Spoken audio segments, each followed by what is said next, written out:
एक वाक्य याद आता है जो काफी फेमस है, एक किताब में पढ़ा था।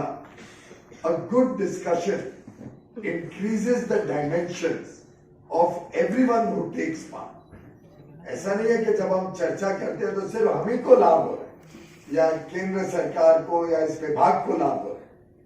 चर्चा में से आप सबको भी लाभ होता है, आप सब भी उसमें से कुछ निचोड़ लेके जाते हैं। आप सबको भी अपने अपने काम में कुछ ना कुछ नए तरीके से, जैसा दीदी ने कहा, परिवर्तित रूप से सोचने के लिए, आगे काम करने के लिए शायद कुछ नई विचार आए, कुछ प्रोत्साहन मिले। तो इससे ये गिव एंड टेक होते हैं। Discussion is always two way, और इसीलिए आप सबने समय निकाला। मैं उसके लिए आप सबका तहे दिल से धन्यवाद करना चाहूंगा, जो भी आज इस कार्यशाला में। आप सोचोगे मैं इतनी सारी किताबें क्यों लेके आया। आजकल मैं कौटिल्य की अर्थशास्त्र पढ़ रहा हूं, और ये भी मुझे एक राज्य के मंत्री ने दी थी कुछ समय पहले। अब वो नहीं है मंत्री, लेकिन जब उन्होंने दी थी और मैंने पढ़नी शुरू की, तो आप सोचिए कितनी पुरानी है। कब चाणक्य ने इस विषय को गंभीरता से पूरा डॉक्यूमेंट किया। और ये मैं इससे कह रहा हूं कि हम तो आज बैठे, हम अंतरराष्ट्रीय स्तर के सब कानून देखते हैं, लेकिन जब मैं पढ़ रहा था तो उसमें आया the chief controller of weights and measures, अर्थशास्त्र में। उसमें रिस्पॉन्सिबिलिटीज का जिक्र किया। मेन पार्ट रिस्पॉन्सिबिलिटीज का है, पनिशमेंट की सिर्फ एक ही लाइन है, ओनली वन लाइन। मैं इसलिए ये बताना चाह रहा हूं आपको कि ये काम बड़े जिम्मेदारी है। वो कहते हैं ना, with great power comes great responsibility. तो हमारे जितने अधिकारी इसमें जुड़े हुए, पहले कैसे होता था, क्या होता था, उसमें मैं जाना ही नहीं चाहता। उसके बारे में जाऊंगा तो मुझे अपने खुद के स्वयं के अनुभव भी याद आएंगे जब मैं बिजनेस करता था। फिर याद आएगा मुझे कितना हैरेसमेंट झेलना पड़ा इस विभाग से। फिर याद आएगा किस तरीके से आके बंदूक रख के सिर पे, तो मुझे वो याद नहीं करना, मुझे ये ज्यादा अच्छा लगता है याद, क्योंकि इसमें रिस्पॉन्सिबिलिटीज पे बल दिया है कि हम सबकी सामूहिक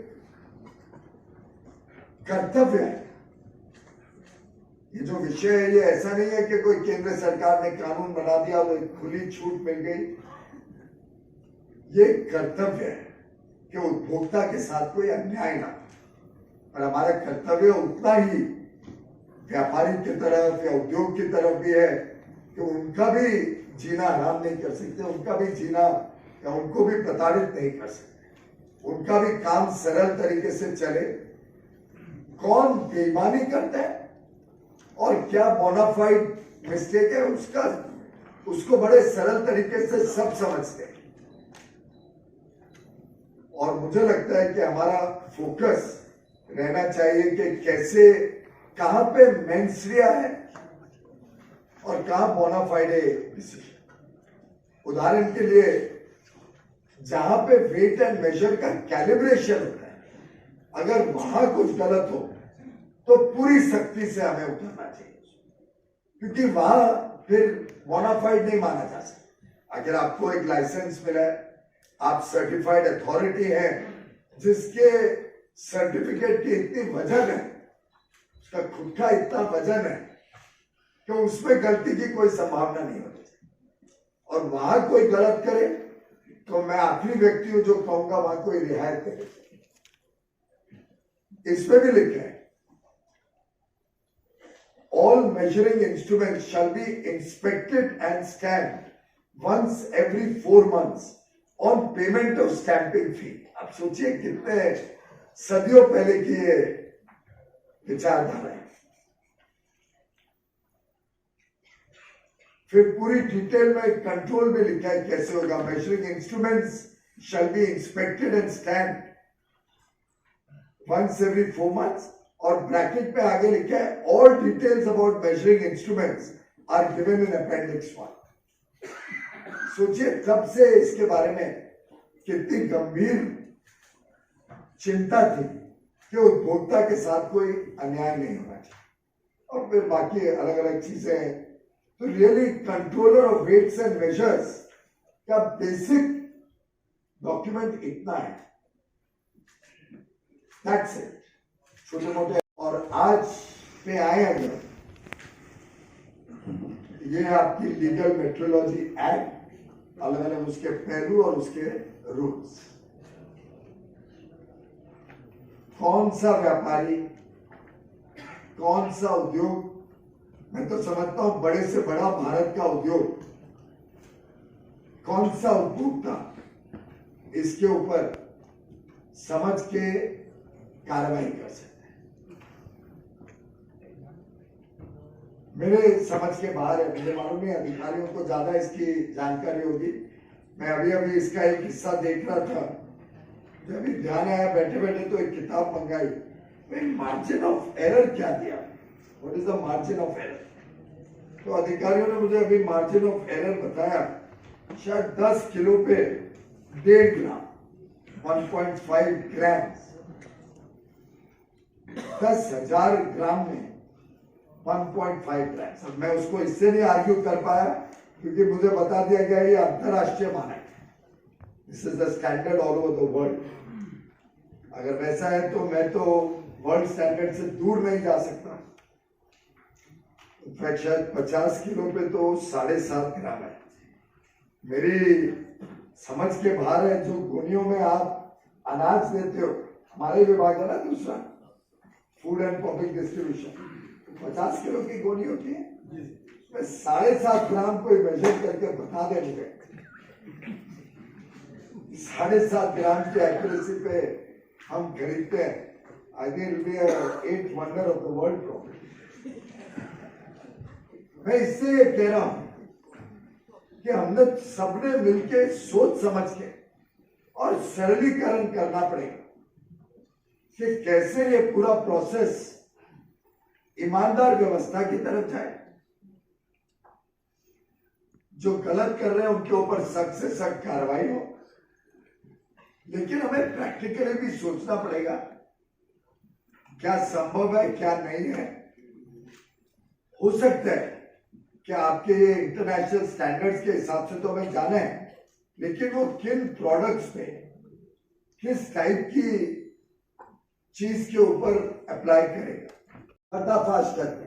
अच्छा, मैंने ये अक्टूबर 20 से शुरू किया था ना मामला, तो उसके बाद भी आप देख लीजिए 21-22 मेरे मन में था कि अब ये मामला उजागर हुआ है तो शायद अब सेकंड ऑफेंस बढ़ा के जस्टिफाई करने की कोशिश होगी कि जरूरी है, क्योंकि लगभग कई राज्यों ने इसको ऑब्जेक्ट किया।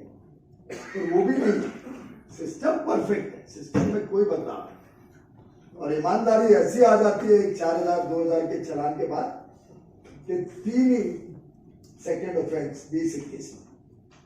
कोविड में दुकानें कुछ समय के लिए जरूर बंद हुई थी, पर ऐसा नहीं हुई थी कि सेकेंड ऑफेंस कोई कर ही नहीं दे। जब ऐसे तो कोविड में दुकानें बंद हुई 3 महीने के लिए समय, उसके बाद जब खुली होगी तब तो वैसे ही बहुत केसेस मिल जाते सेकेंड ऑफेंस।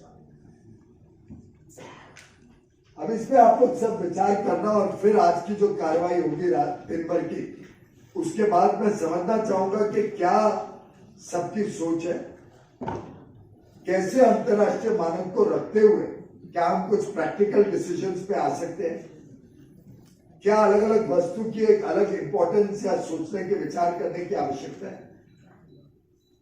जो ये 1 लाख केसेस है उसका कितना एनालिसिस आप सबने किया है? क्या आप लोगों ने कभी विचार किया है कि गहराई में जाएं कि किस टाइप के प्रोडक्ट्स, किस टाइप के ऑफेंडर्स हैं? क्या ठेले वाले के ऊपर वही मापदंड लगेगा जो सोने की दुकान पे लगता है? ये सब चीजों को मैं समझता हूं, मेरा purpose of all of this effort was कि आप सबका मन खुले और आपके दिल में थोड़ी संवेदना हो। भाई अभी तो सरकार में भी अच्छी तनख्वाहें मिलती है, ऐसी भी कोई हालत नहीं है कि सरकार में काम करने में कोई तकलीफ है। क्या आप थोड़ी संवेदना के साथ एक ऐसी अच्छी ईमानदार व्यवस्था इस विषय में बना सकते हैं क्या देश पर?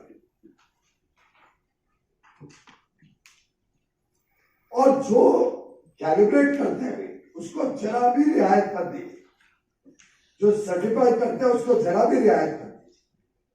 अगर कोई व्यक्ति इंस्पेक्टर जाके गलत वेट के बावजूद अप्रूव करते हैं उसको जरा भी रियायत मत दीजिए। अगर कोई मंत्री भी इंटरफेयर करते हैं आपके काम में और बोलते हैं कह रहे उसने गलत वेट था पर उसको छोड़ दो, तो वहां पे भी आपको रियायत नहीं देनी चाहिए, आपको कंप्लेन करना चाहिए। और जो भी उस राज्य के मुख्यमंत्री है, मैं जरूर एक्सपेक्ट करूंगा कि वो लोग जब उन मंत्रियों को मेरे से काम पड़े और समय मांगे तो हम भी बहुत बिजी हो जाएंगे उस टाइम। और क्या तरीका है? आखिर डेप्यूटी चीफ मिनिस्टर आ सकते हैं, उनके पास और कोई काम नहीं है क्या? उत्तर प्रदेश जैसे बड़े राज्य से मंत्री आ सकते हैं, सिक्किम और मणिपुर इतनी दूर से हमारे मंत्री आ सकते हैं। क्या विषय मंत्री आने नहीं आने का नहीं है, विषय है कि कैसे उपभोक्ता का भी कोई नुकसान नहीं हो, लेकिन समझदारी से कानून बने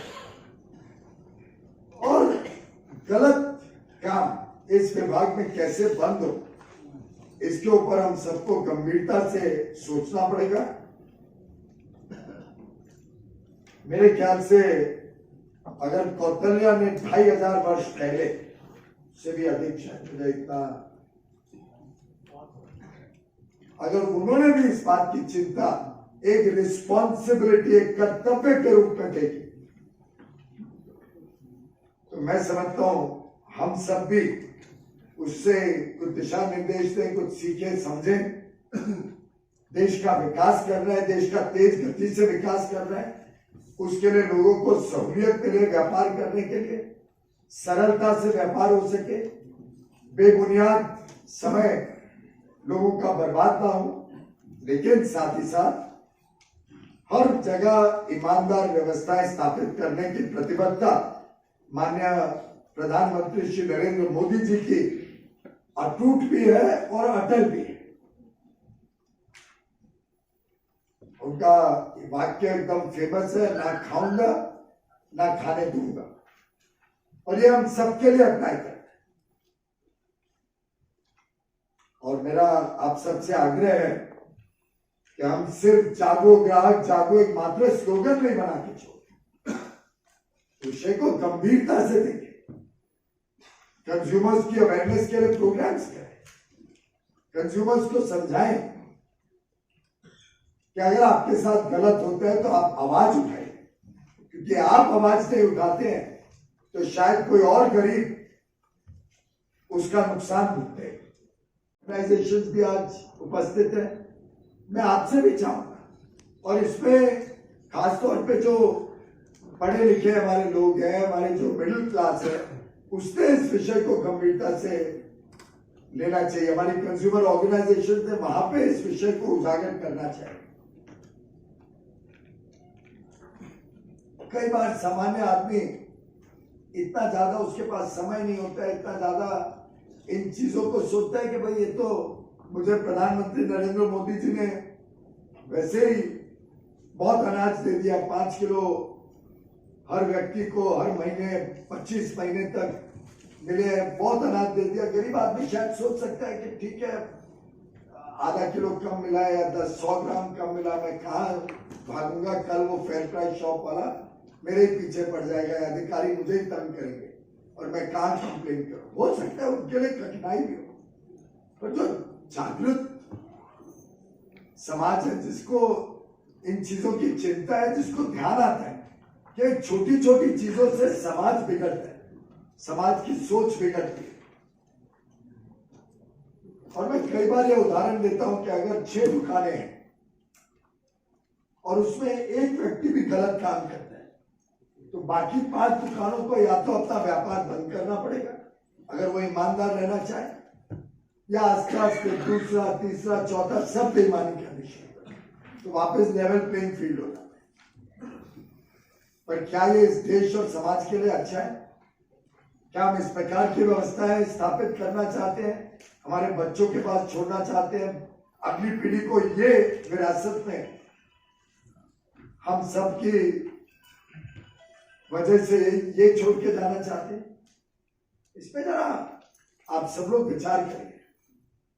और मैं समझता हूं हम सबका संयुक्त दायित्व है, इट्स ए कलेक्टिव रिस्पॉन्सिबिलिटी, और हम सबको मिलके इसके ऊपर काम करना कि व्यवस्थाएं भी अच्छी हो, सरल हो, बेईमानी बंद हो, लेकिन उपभोक्ता का भी पूरी तरीके से ख्याल रखा जाए और प्रैक्टिकल तरीके से, recognising international standards and all. पर मुझे लगता है प्रैक्टिकल भी होना पड़ेगा, हमारे अधिकारियों की भी सुननी पड़ेगी कि भाई उनके पास इंफ्रास्ट्रक्चर एडिक्वेट है कि नहीं, क्या आस्ते आस्ते हम कोई तरीके से सबको डिजिटल बेस स्केल्स की तरफ लेके जा सकते हैं। 20 मई को जब वर्ल्ड मेट्रोलॉजी डे सेलिब्रेट करने का अवसर होगा, तब तक हम ये कोशिश करें कि हम सब मिलके एक कैंपेन रूप में अगले 10-11 दिन इस विषय को रोज चाहिए तो डिस्कस करें, हैमर करें, विचार विमर्श करें, लोगों की सलाह मशवरा करें, कंज्यूमर ऑर्गेनाइजेशन से बात करें, अलग अलग स्टेट्स के अंदर भी इस पे मंथन हो, और 20 तारीख तक कुछ ना कुछ एक नया पारदर्शी ईमानदार व्यवस्थाओं को प्रोत्साहन देने वाला और साथ ही साथ ग्राहकों को की चिंता करने वाला एक अच्छा लीगल मेट्रोलॉजी एक्ट की दिशा में प्रगति करें, अच्छी प्रगति करें, या उसको तैयार करें, पब्लिक डोमेन में डालें फाइनल कंसल्टेशन के लिए।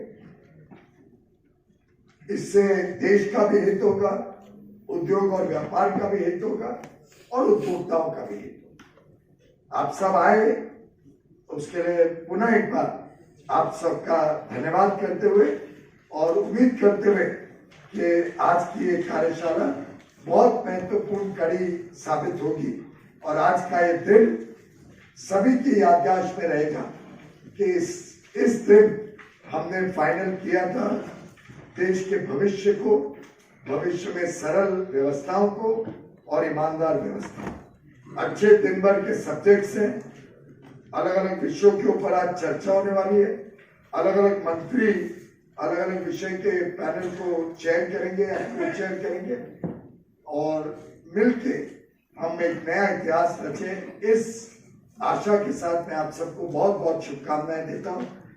आज रविंद्रनाथ टैगोर जी का जन्म दिवस है, उस दिन ये अच्छा कार्य हो रहा है, मैं समझता हूँ।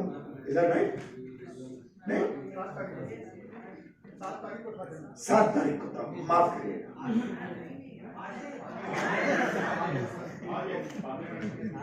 आज पार्लियामेंट में फ्लोरल ट्रिब्यूट था, इससे मुझे ध्यान आया। पर अगर